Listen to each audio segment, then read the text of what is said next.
Tá baixo? Tá baixo? E agora? Tá alto, né? Boa noite, meus irmãos. A graça e paz. Deixa sua Bíblia aberta em Juízes e Ruth, para darmos início à nossa BD. Por gentileza.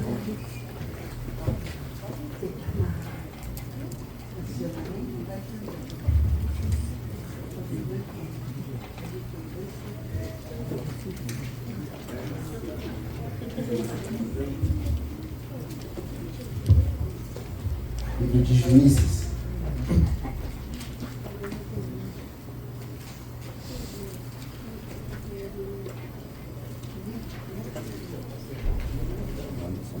Juízes, nós vamos repetir um pouquinho hoje sobre Juízes e Ruth. Na verdade, são dois livros aí que conversam muito entre si, não é? Então, Juízes e Ruth. Mas antes de nós darmos início, abaixe sua cabeça e feche seus olhos. Pai, te agradecemos por estarmos aqui juntos. Pedimos ao Senhor que comunique verdades aos nossos corações. À medida que a aula estiver sendo exposta, estiver sendo ministrada, que o Teu nome seja glorificado, que o Senhor nos ajude a compreendermos este assunto, estes livros tão importantes, ó Pai. E faça a Tua vontade. É o que nós te pedimos, Pai. E a paz, que excede todo entendimento, guarde o nosso coração e a nossa mente em Cristo. Em nome de Jesus, amém. Meus queridos, nós estamos dando continuidade na nossa IBD e hoje especificamente nós vamos refletir um pouquinho sobre Ruth, Juízes e Ruth, não é? A ideia da nossa IBD é basicamente termos um conhecimento panorâmico da nossa Bíblia. Então, quando você abrir a sua Bíblia em determinados livros, você ter aquela visão panorâmica de cada livro. Ou seja, até aqui nós caminhamos um pouquinho de Gênesis, até Josué, e hoje especificamente Juízes e Ruth. Então, não é ter um conhecimento tão profundo teologicamente, ainda. Mas, pelo menos ter um conhecimento um pouco panorâmico. Quando você abrir a sua Bíblia, você ter essa visão, não é? Então, basicamente é isso. Então, mas não apenas isso também, mas termos uma compreensão sobre onde está o povo. E quando você lê os 5 primeiros livros da Bíblia, você percebe que o povo ele está no deserto. Quando entra Josué, agora o povo ele começa a entrar na terra prometida. E quando vamos a Juízes, é visto que o povo ele não conquistou a terra por inteiro. Então, é importante ter essa visibilidade, essa noção.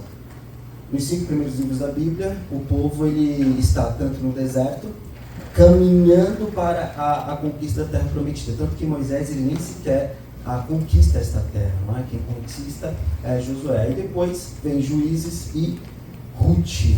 E é extremamente importante termos este pensamento.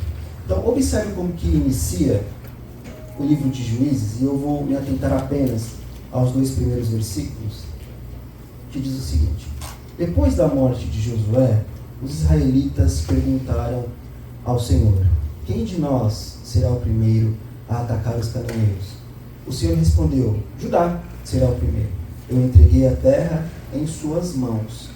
Antes de entrarmos na teologia do livro, nos detalhes importantes do livro, eu tenho uma pergunta, e obviamente, fiquem à vontade, não fiquem com vergonha, tá certo? Vocês estão meio presos, não fiquem com vergonha. A pergunta é a seguinte: o que vocês sabem sobre Juízes? Ou o que vocês já ouviram acerca de Juízes?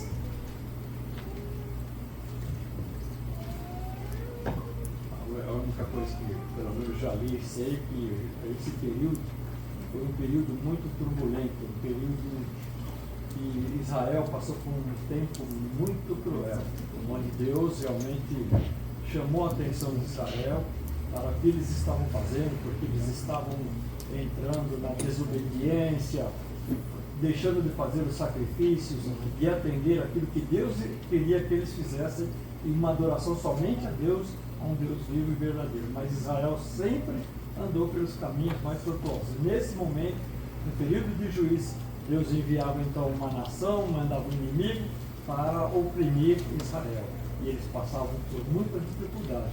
Depois de um período, Deus levantava um novo juiz, e esse juiz então trazia Israel para as coisas de Deus, para o caminho de Deus, então Israel conseguia se reerguer.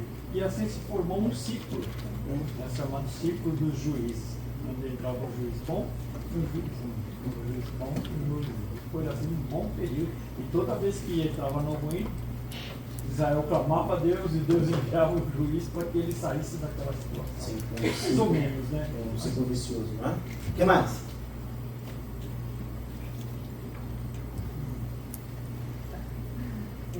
Vamos lá, pessoal. Sem medo, sem vergonha. Sala de aula. Nada mais? Estão com medo assim? Estão com medo, né? Ok, e na mente de vocês, o que significaria juízes? Juízes significa juízo. Ok. O que mais? Julgamento, ok. Aquele que julga, ok. O que mais? Justiça. Justiça, ok. O que mais? Que governa, interessante. Ok, interessantíssimo. O que mais? Aquele que governa, aquele que julga. Atribuições deles, né? Importante. Atirar da guerra, do social e do espiritual. Ok. O que mais? Era eles que tomavam as decisões nessa época. Não era?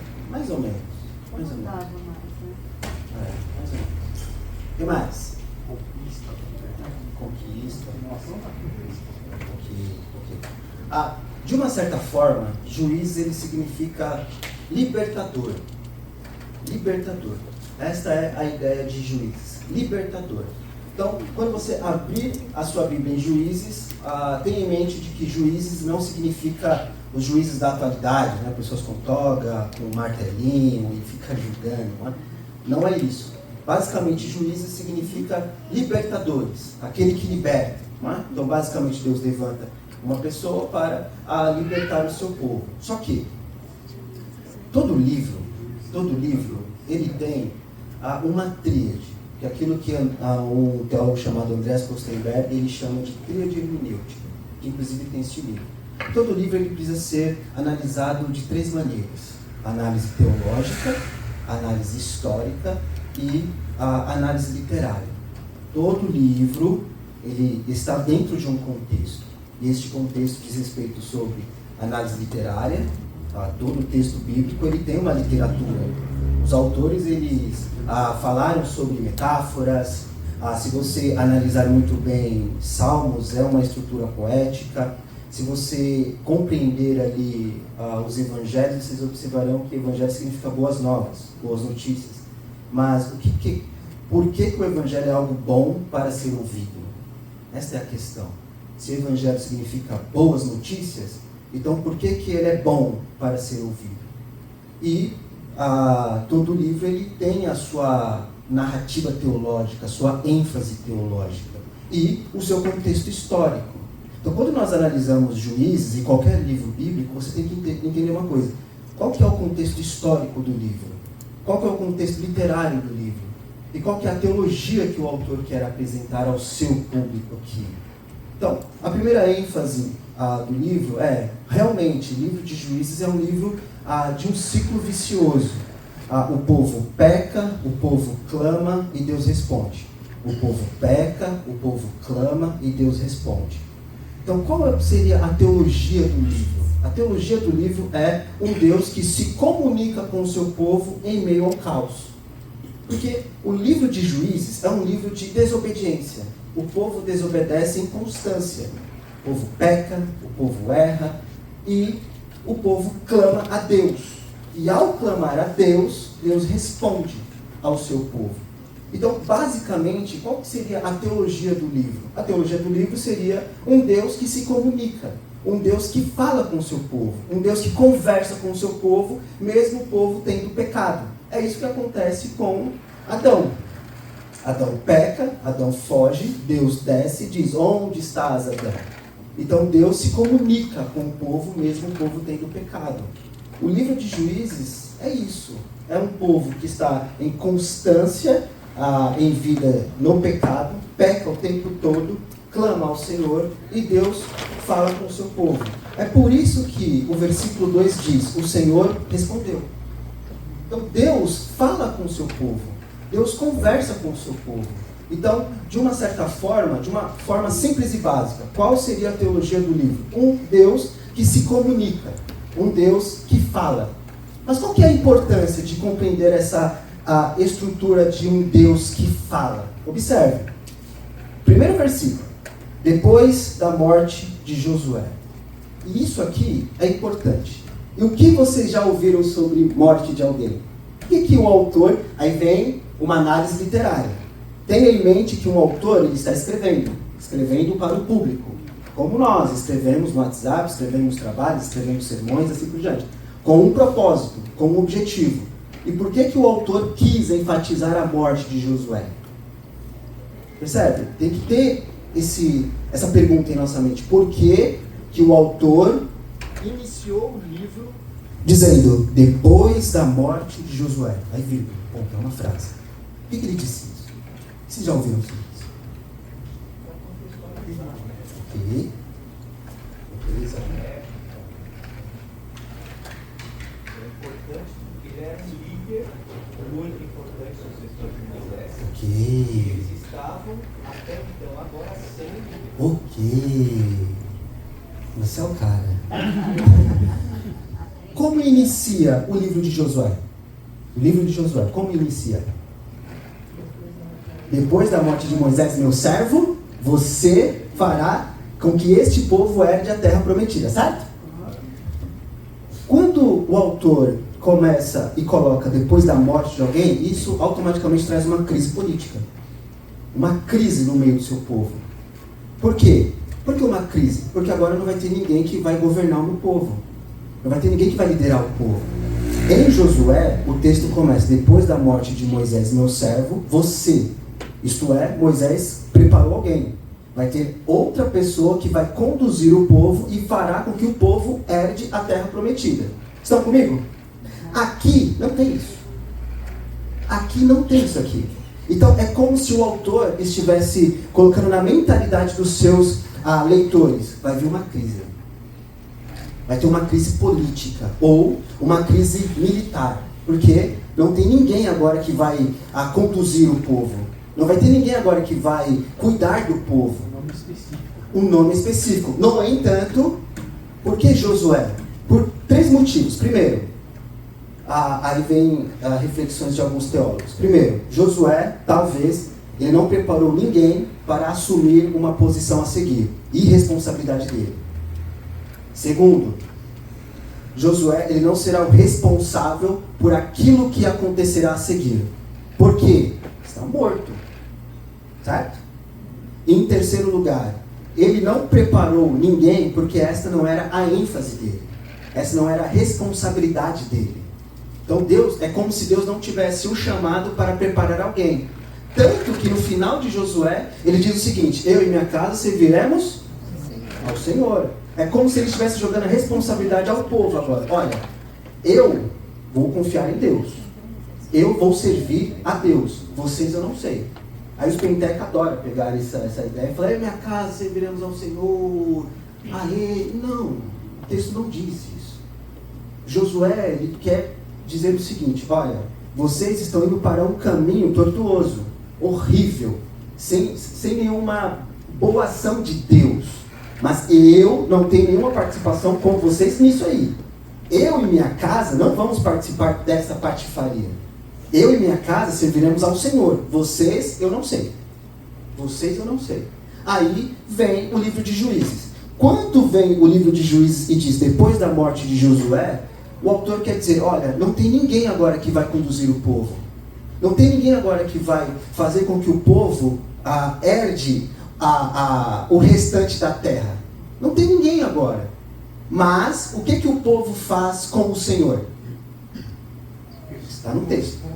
Consulta. O autor, essa é a beleza da literalidade do texto. Por isso que estuda em literatura. Qual que é a beleza? O autor quer conduzir o seguinte: mesmo não tendo ninguém no trono terreno, existe alguém no trono celestial, que vocês podem consultar. Existe alguém lá que é fiel na infidelidade de vocês. Então, ler o livro de Juízes é interessante porque é um reflexo do nosso coração, porque nós somos desobedientes o tempo todo.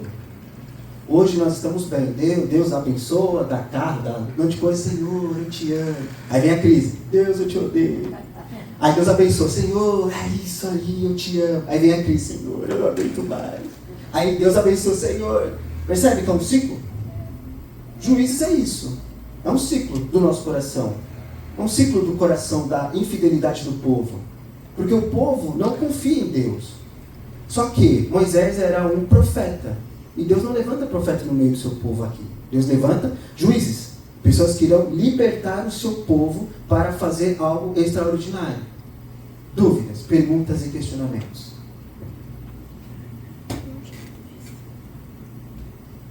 Aqui Deus não deixou um líder específico, mas deixou que o povo consultasse a ele.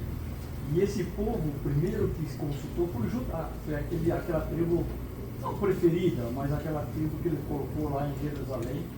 Ele disse, esses vão me consultar, esses vão me perguntar o que vai fazer. Não, calma aí. Vamos lá. Surfei? Demais, foi lá na rua, tô brincando. Mas, veja bem, por que o autor ele colocou aqui Judá? Porque o próprio Deus disse que seria Judá para Josué. Então é como se Deus estivesse confirmando uma palavra que ele disse lá no passado. Porque ele disse isso a Josué. Josué, olha, Judá vai herdar a terra. Ou seja, Judá vai ser o grupo, o povo que vai fazer algo lá na frente. Aí quando o povo consulta a Deus, falando assim, Senhor, e agora? Quem vai ser? Aí diz Judá, fala assim, olha, lembrem-se da promessa. Lembrem-se da promessa que eu disse lá, Josué. Então, o tempo todo, o livro de Juízes é um livro que mostra Deus fiel na infidelidade do povo. O povo erra em constância, mas Deus permanece fiel. Porque, de novo, olha só a beleza do livro. O povo peca, o povo clama e Deus responde. O povo peca, o povo clama e Deus responde. A beleza está no fato de que Deus fala, mesmo no erro do povo. Aí Deus envia os juízes, e dentro desses juízes uma mulher chamada Débora, que não podia. Que era Débora? Não podia. Uma mulher num grupo judaico não podia. Por isso que vem Ruth logo a seguir. Era impossível. Uma mulher fazer coisas no contexto antigo era vergonhoso. Uma mulher ensinar não pode. Uma mulher falar de maneira nenhuma. E uma liderança? Isso não pode. Isso não pode. Então, quando os leitores olhavam para o texto e observavam que tinha uma mulher ali, cara, tem alguma coisa errada. Mas o foco não está na mulher, o foco está em Deus, porque é Deus que faz as coisas. É Deus que levanta pessoas. De novo, na fidelidade de Deus é visto a infidelidade do homem. Então é como se fosse um dualismo. Olha, o autor mostrando quem é Deus e mostrando quem é o povo. Quem é Deus e quem é o povo. Dúvidas?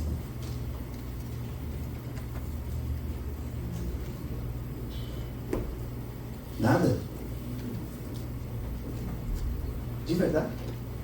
Então, ok. Então, basicamente, o livro de Juízes, ele aborda isso. Um ciclo vicioso e etc. Só que aí começa a surgir juízes agora. Um povo, pessoas específicas que irão libertar o seu povo de um castigo, de um juízo e de tantas calamidades. E um deles se chama Gideão. E Gideão, aqui é um panorama, né? E Gideão, ele agora recebe um teste de Deus. Gideão faz um teste com Deus e Deus faz um teste com ele. Vocês lembram qual que é o teste que Gideão fez com Deus? Qual que é o teste? Isso. Molhar a esponja. Eu vou usar a esponja que é da nossa atualidade. Molhar a esponja, certo? Olha, se a água estiver aí, beleza. Se não estiver, ele faz um teste, certo? Aí depois Deus faz um teste com ele. Qual que é o teste que Deus faz com ele? Moisés. Gideão, tem muitas pessoas aí, Gideão. porque em real tinha muitas pessoas. Não, Exatamente isso. Foi pouco. Exatamente. Aí tem aqueles guerreiros que bebem água assim, olhando. Aí tem outros que bebem igual cachorro, né? E as pessoas fantasiam esse texto. Não, cuidado. Mas a ideia é o seguinte: Deus agora mostra para Deus, você fez um teste comigo, não é? Agora eu vou fazer um teste com você. Eu vou ditar as regras. Aí veio o filme lá, 300, não é? Então. Mas a ênfase é eu que dou força ao povo. É eu que liberto o povo. Porque na beleza de Juízes está o fato de que Deus ele é fiel em alguns pontos. Deus ele é fiel em preservar o povo. Deus é fiel em ouvir o povo. Deus é fiel em dar provisão ao povo. Porque viemos e convenhamos, o povo de Juízes é chato, não é chato? O povo peca o tempo todo. Somos nós, irmão. Somos nós. Erra o tempo todo, peca o tempo todo. Aí Deus preserva o seu povo, porque Deus preservou o povo para herdar a terra. Aí Deus ouve o seu povo. O povo clama e Deus escuta. Olha só a beleza da literatura do povo, da literalidade. Deus escuta o povo que clama a Ele. E Deus livra o seu povo. Essa é a beleza.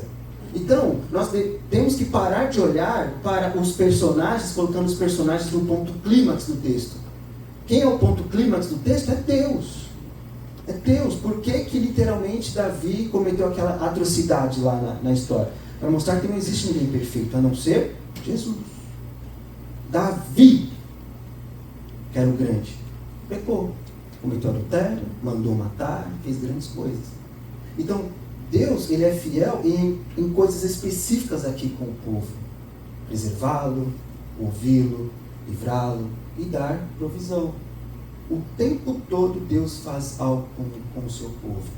Então, basicamente, Juízes quer dizer isso aí. Libertador, libertadores. Deus levanta pessoas, o povo, essas pessoas agora vão liderar o povo, e assim por diante, porque a partir de Juízes agora começa a entrar algo que nós chamamos de dinastia militar, ou dinastia do reinado. De Gênesis até Josué não havia rei. Não havia rei. Não havia rei. Depois o povo agora começa a sentir a inveja das outras nações. Aí o que o povo pede? Um rei. Aí Samuel vai até na verdade Samuel começa a conversar com Deus. Samuel fica um pouco triste. Aí Deus diz: olha Samuel, eles não rejeitaram você, eles rejeitaram a mim. Rejeitaram a mim. Pegaram a ideia? Então, aí a partir daí agora começa o rei. Só que aí vem a beleza. O povo escolhe um rei de acordo com os seus olhos, que era Saul. Saul peca. Mas aí vem Deus, escolhe Davi, que é o segundo coração de Deus. Não é porque que diz que é o segundo coração de Deus? Porque é segundo a escolha divina. Deus escolheu Davi. Só que Davi tinha cerca de 16, 17 anos de idade. Como que pode um adolescente receber uma promessa divina para sentar no trono? Não faz sentido. Pegaram a ideia da literatura do texto? O autor está o tempo todo trazendo um clímax. Um clímax. Este menino vai sentar no trono. Não pode. Aí o que Saul faz? Manda matar ele o tempo todo. O tempo todo. Juízes é basicamente isso. Aí começa a vir essa dinastia do reinado. Agora o povo agora começa a observar: não, eu não tenho um Deus que reina. Agora eu tenho outros deuses que irão reinar. Eu tenho outros homens que irão reinar. E o que Deus faz para punir o povo? Envia castigo, envia pessoas. Meus queridos, uma das piores formas de Deus trazer juízo a alguém é entregá-lo aos seus próprios pecados. É entregá-lo aos seus próprios pecados. Isso é visto em Romanos. E vos entregou. É isso que você quer? Então vai. Ó, não tem o que você quer? Então vai. Essa já é a punição de Deus. Com que a pessoa seja entregue para os seus próprios pecados. É isso que aconteceu ali em Daniel. Na verdade, no finalzinho de Jeremias, aí vem Daniel e Ezequiel, mostrando que o povo agora está entrando em cativeiro na Babilônia. Então Deus castiga o povo. Deus envia isso daí. E o povo desobedece a Deus. Então, Juízes. Vamos lá, recapitulando. O que diz Juízes? O nome, libertadores. É um libertador, um irá julgar, alguma coisa assim, mas algo específico é libertadores. Ciclo vicioso. E qual seria esse ciclo vicioso? Pecado, castigo, clamor e libertação. Pecado, castigo, clamor, libertação. Pecado, castigo, clamor e libertação. Pecado, o povo peca. Castigo, Deus envia o castigo. Clamor, o povo pede, o povo clama. E libertação, Deus envia um juiz e liberta. Lá na frente, quem que é um juiz maior? Jesus. A nossa vida é assim. Agora, Vlad, nós temos a oportunidade de ter essa vida, sim, porque você ama o pecado, meu querido.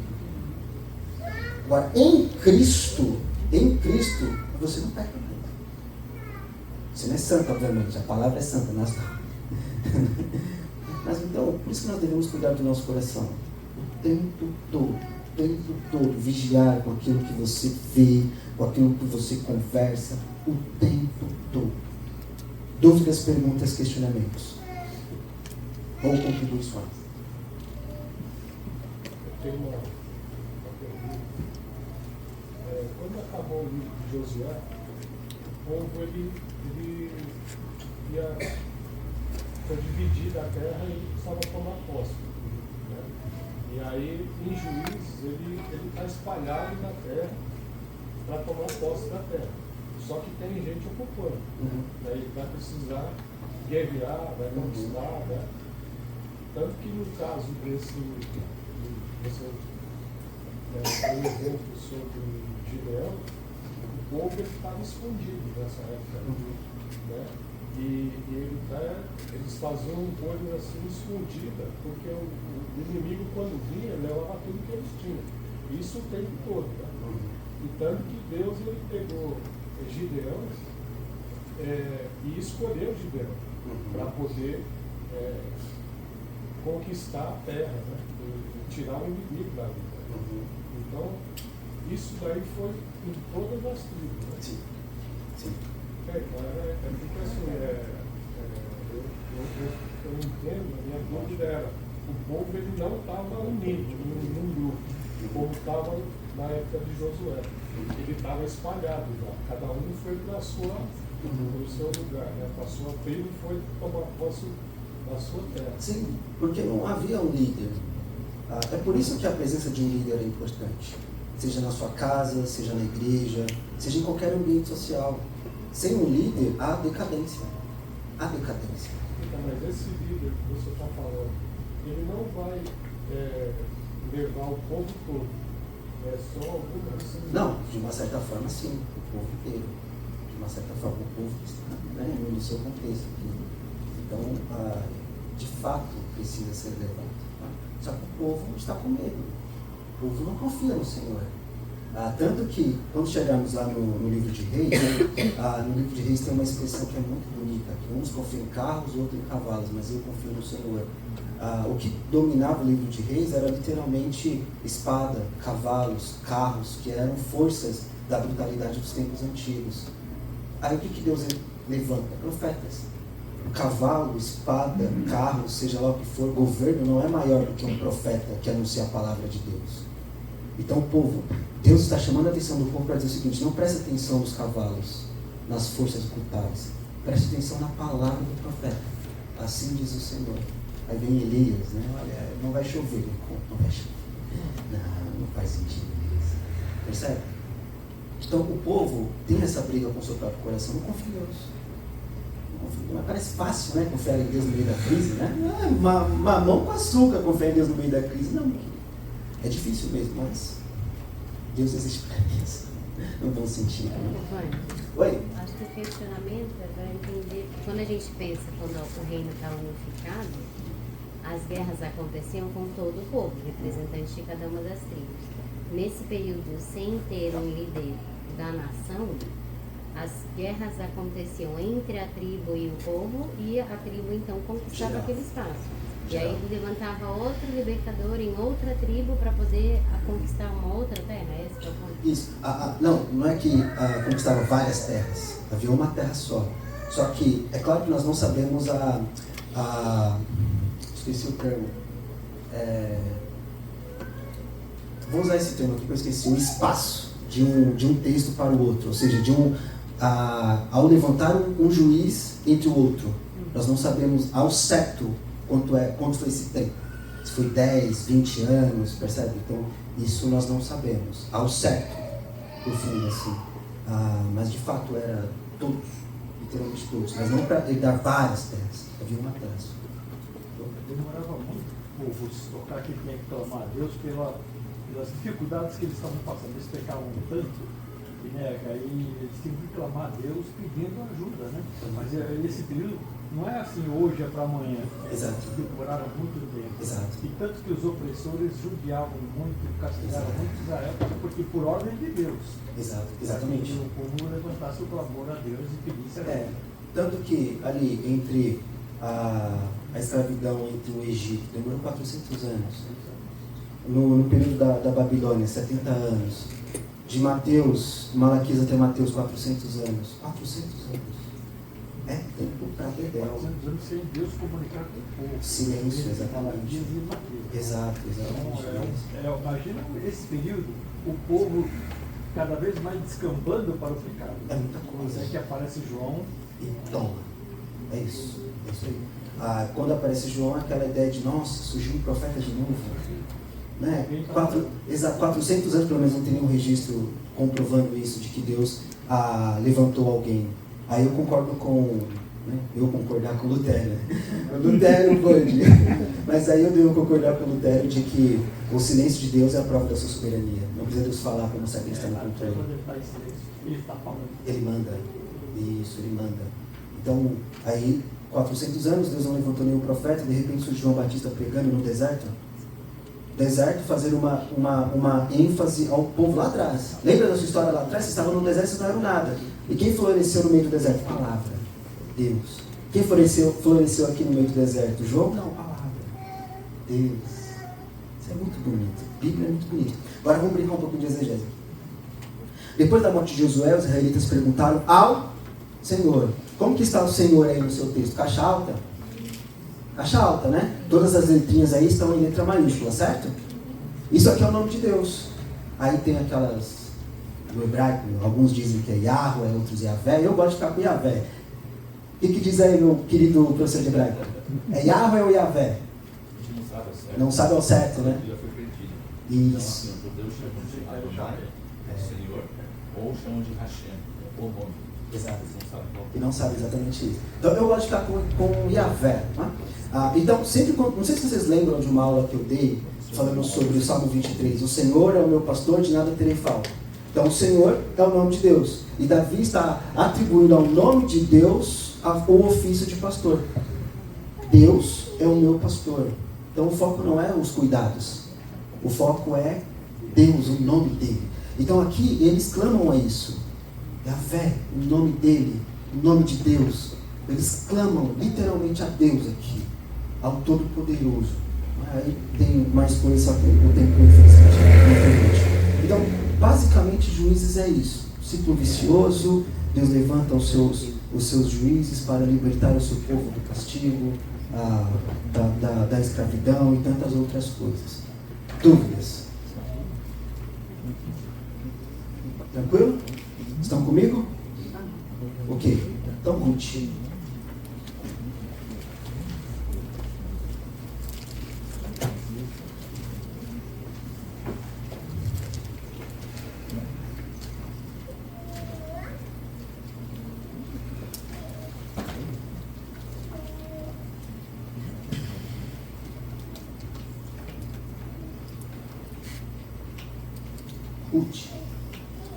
Aí observa agora como que começa o versículo.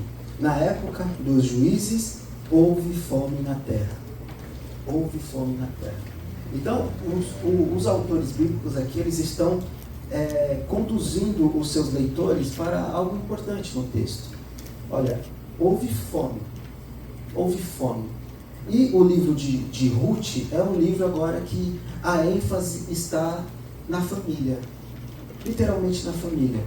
Só que algo extraordinário acontecerá por meio de uma mulher moabita, que não fazia parte do contexto israelita. Ela não fazia parte do povo. Ou seja, ela não era a eleita. Eita, nós, né? Os eleitos, não fazia parte disso. Então, Ruth significa amizade ou companheirismo, né? Mas traz uma ideia de amizade. E por que eu iniciei a aula falando sobre a literatura, a tríade hermenêutica, aquilo que eu gosto de dizer aos meus alunos, né? A tríade hermenêutica? Porque a ênfase neste livro, especificamente em Ruth, está na boca dos personagens. Está na boca dos personagens. O personagem fala algo importante. É como se o escritor estivesse dizendo o seguinte: você quer saber quem é Deus?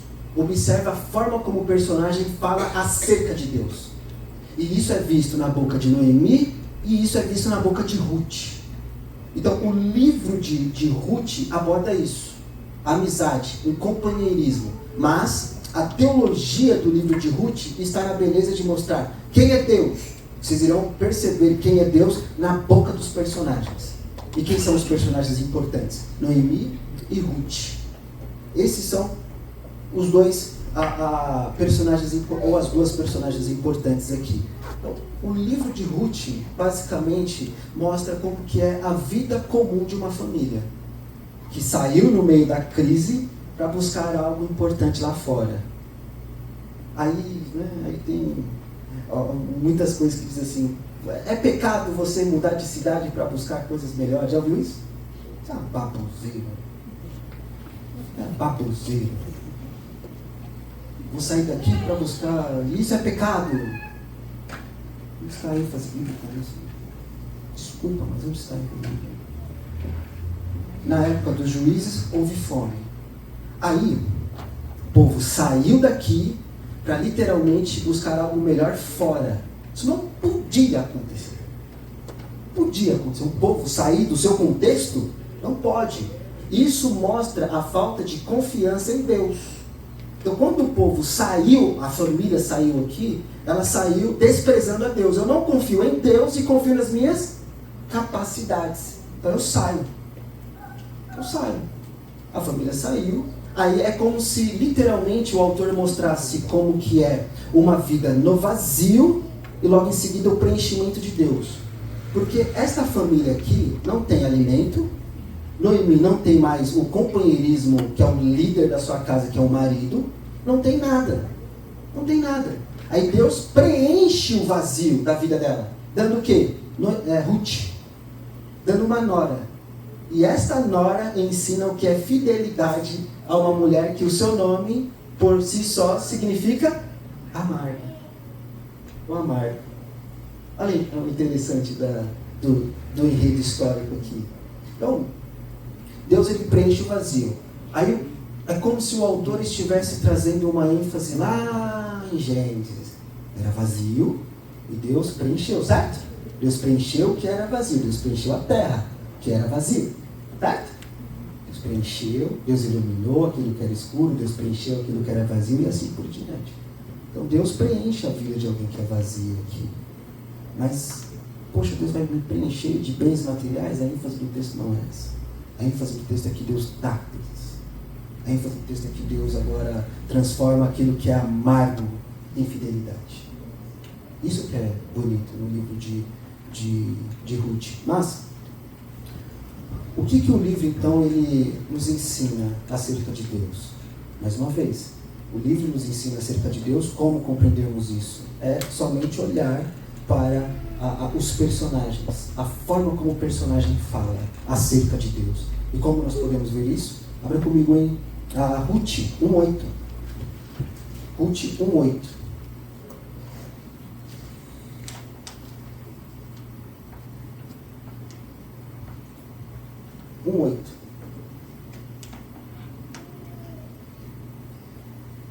Disse-lhes Noemi: vão, retornem para a casa de suas mães, que o Senhor... Como que está o Senhor aí? Caixa alta, não é? Nome de Deus. Vamos brincar de exegese um pouquinho. O Senhor, que o Senhor seja leal com vocês, como vocês foram leais com os falecidos e comigo, certo? Ok. Como que está o versículo bíblico de vocês aí? O versículo 8. Quem pode ler aí para mim, por gentileza? Disse-lhe Noemi: ide, mãe. E o Senhor use convosco de benevolência, como vós usaste com os que morreram comigo. Ok. Na tradução de vocês tem o termo leal? Tem, não é? Esse termo leal em hebraico é hesed. E a língua portuguesa, ela não tem nenhuma palavra que consiga se aproximar da profundidade desse termo. Então, algumas traduções traduziram por leal, lealdade, mas não é apenas isso. Tem mais coisas por trás deste nome, que é pelo menos aqui na tradução está leal. Mas logo vocês vão aprender hebraico, vão aprender grego, fiquem calma, aguentem com vocês vão aprender isso daí, vocês vão, de verdade. Então, aqui significa hesed, leal, lealdade, mas o próprio termo é algo mais profundo, porque aborda conceitos positivos acerca de Deus. Ou seja, Deus ele é misericordioso, amor, graça, amabilidade, bondade e lealdade. Esse termo hesed, ele aborda todos esses conceitos positivos acerca de Deus. Então agora presta atenção, Noemi falando com as suas noras, certo? O que Noemi falou? Quem é Deus acerca de Noemi? Lembrem-se, Noemi saiu, na verdade, com o seu marido, lá do contexto do povo, saiu, o seu marido morre, aí ela fica com as suas noras e ela fala. E o que ela fala? Ela sabe quem é Deus, mesmo em um contexto caótico, mesmo em um contexto de crise, mesmo em um contexto que não tem marido, simplesmente ela sabe quem é Deus. Aí o que ela fala? Vão, retornem para a casa de suas mães, que o Senhor seja leal com vocês. Ou seja, que a misericórdia, que a graça, que a lealdade de Deus esteja com vocês aonde vocês forem. Que a graça de Deus, a misericórdia de Deus, a lealdade de Deus esteja com você lá na casa do seu futuro marido. Sabe esse contraponto aqui? Então, Noemi, ela está abordando todas essas coisas no termo. Literalmente isso aqui. Hesed basicamente traz essa ideia, essa informação. Dúvidas? Estão comigo? Ok. Aí vai um tema de dissertação. Paulo disse isso aqui lá na frente, não foi? Os frutos do Espírito Santo, não é? Eita, não, olha que interessante. Os frutos do Espírito Santo é amor, paz, longanimidade, amabilidade, dignidade, exatamente. Por que é uma dissertação? Será que Paulo estava com isso na mente? Será que ele estava? Isso aqui é uma tese de dissertação. Talvez um doutorado, se assim Deus permitir. Mas é isso. Então, todo este termo aqui aborda isso. Noemi, que é amarga. Poxa, Wandi, mas linguística é importante? É importante. Personagem é importante. Literalmente, exegese é importante. Então Noemi, ela diz às suas noras, vão.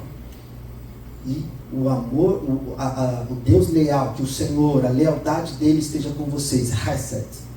Que tudo isso o acompanha. Como se ela estivesse abençoando as suas noras. Isso aqui é muito interessante no texto. Então, quando ela também diz isso, é como se pedisse a Deus que Deus trouxesse segurança a ela em qualquer contexto social que ela estiver. Só por causa do termo hesed. É por isso que a língua portuguesa não tem nenhum termo que literalmente explique a profundidade. Aí, alguns tradutores preferiram colocar leal, porque é a palavra que mais se aproxima aqui do termo hebraico. Aí, no caso, é NVI. Né?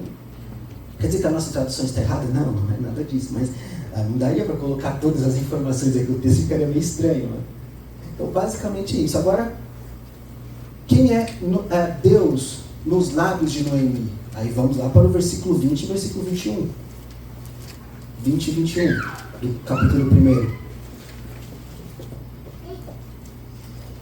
Mas ela respondeu, não me chamem Noemi, melhor que me chamem de Mara, pois o Todo-Poderoso tornou minha vida muito amarga. Esse Todo-Poderoso aqui, em hebraico, é Elohim, ou El Shaddai, seja lá como você preferir. E esse termo aqui, ele traz uma ênfase no poder de Deus, no Deus Todo-Poderoso. Como que começa Gênesis capítulo 1? No princípio, Deus criou os céus e a terra. O texto não começa com no princípio o Senhor, que é o nome de Deus, o Senhor. No princípio o Senhor criou os céus e a terra. Não. Começa com no princípio Deus criou os céus e a terra. Dando ênfase a um Deus todo-poderoso. Gênesis 1. Este Deus que eu estou escrevendo é o todo-poderoso na fraqueza dos deuses egípcios. Não existe outros deuses mais fortes do que eu. Do que Deus, no caso. Não existe. Por isso que Gênesis 1 começa assim, no princípio Deus, Elohim. E aqui é a mesma coisa. Ela está enfatizando agora o Deus Todo-Poderoso. Mas quer dizer então que Deus ele possui vários nomes? Não, é como se fosse, na teologia nós chamamos de epítetos. Ou, na língua portuguesa, seria sinônimos.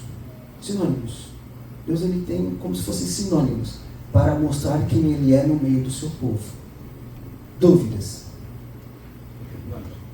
Eu acompanhei alguns teólogos conhecidos nossos aí, que falam aqui nessa parte em Gênesis, o primeiro versículo fala que Elohim é como se o judeu tivesse falado deuses, mas dando um único Deus, no sentido único Deus.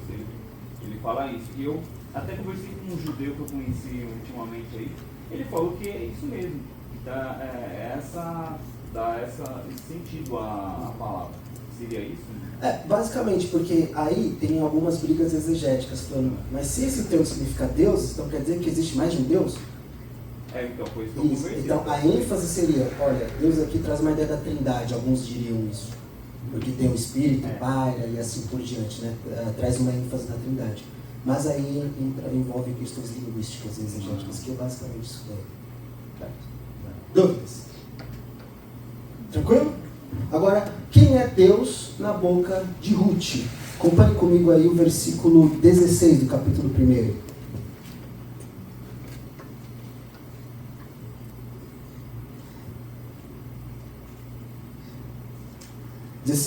Ruth, capítulo 1. Ruth, porém, respondeu: não insistas comigo que te deixe e que não mais te acompanhe.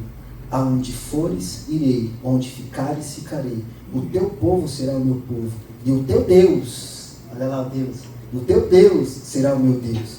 Onde morreres, morrerei, e ali serei sepultado. Que o Senhor, olha lá, mudou de novo o termo, não mudou? Que o Senhor me castigue com todo rigor, se outra coisa não a morte me separar de ti. Aqui traz, por que a ênfase do livro de Ruth é o companheirismo? Porque Ruth é uma moabita. Ruth, ela não fazia parte do povo de Deus, dos eleitos, né, podemos dizer assim, não fazia parte. E olha só o que ela diz a Noemi: eu não te largarei, não te abandonarei. Por isso que ela é corintiana, não vou te abandonar. Ela diz: eu vou ficar com você. Aí ela usa o nome de Deus aqui, Elohim, o Todo-Poderoso. Ela reconhece algo que Noemi estava tendo dificuldade. Sabe? Ela: não vou te largar, vou ficar com você. Se eu vou morrer com você. Olha só a beleza da lealdade aqui. Então, Ruth nos apresenta este amor leal. O amor leal de Deus, por meio de um personagem importante que é Ruth, uma moabita. Aí quando nós vamos lá para Mateus capítulo 1, pessoas não gostam de genealogia, mas genealogia é importante. Porque nome por si só traz história por trás. E quais eram as 4 mulheres que estavam lá na genealogia? Raabe, quem era Raabe? Prostituta. Segundo nome, Tamar. O que Tamar fez? Dormiu com seu sogro.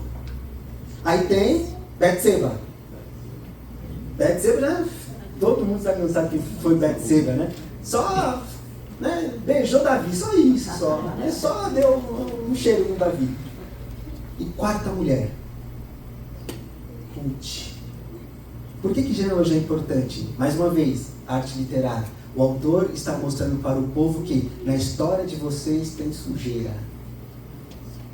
Na história de vocês tem uma prostituta, tem uma mulher que dormiu com o seu sogro, tem uma mulher que é moabita e tem quem? Betseba. Na história de vocês tem sujeira. Só que o nome por si só já tem uma história. Ruth. Quem foi Ruth? Poxa, lealdade. Quem foi Betseba? Casa carreira. Quem foi Tamar? Pela força dos seus braços, obra da carne, dormiu com seu sogro para dar continuidade na linhagem. Só que aí no final da genealogia tem um que vai tirar toda a sujeira do povo. Quem se chama? Jesus. Jesus. Então, mulheres para um judeu era um escândalo. Então, quando o judeu estivesse lendo Mateus, genealogia, Abraão gerou, parará, parará, parará. Oh, interessante, porque eu sei quem é Abraão, eu sei quem é Davi, eu sei quem é isso, eu sei quem é Salomão, etc. Não. Se um judeu lesse isso, ele fechava. Isso é uma afronta. Aí o que ele faz? A continuidade. Mas no final, o que mais importa não é as mulheres, o que mais importa é quem está no final da genealogia, que é Jesus. Então, Ruth apresenta este amor leal, este reset de Deus. Então, cuidado, meus irmãos. Diz, eu vou mudar de cidade. A pessoa fala, é pecado. Calma, isso é um baboseiro. Calma. Então quer dizer que você não vai poder mudar mais de cidade. Calma. Espera. Calma. Cuidado com isso. Cuidado com loucos. Cuidado, de verdade. Cuidado. Então, Juízes significa libertador, ciclo vicioso. Deus levanta, mostra a fidelidade de Deus em ouvir o povo, em preservar o povo e fazer tantas coisas.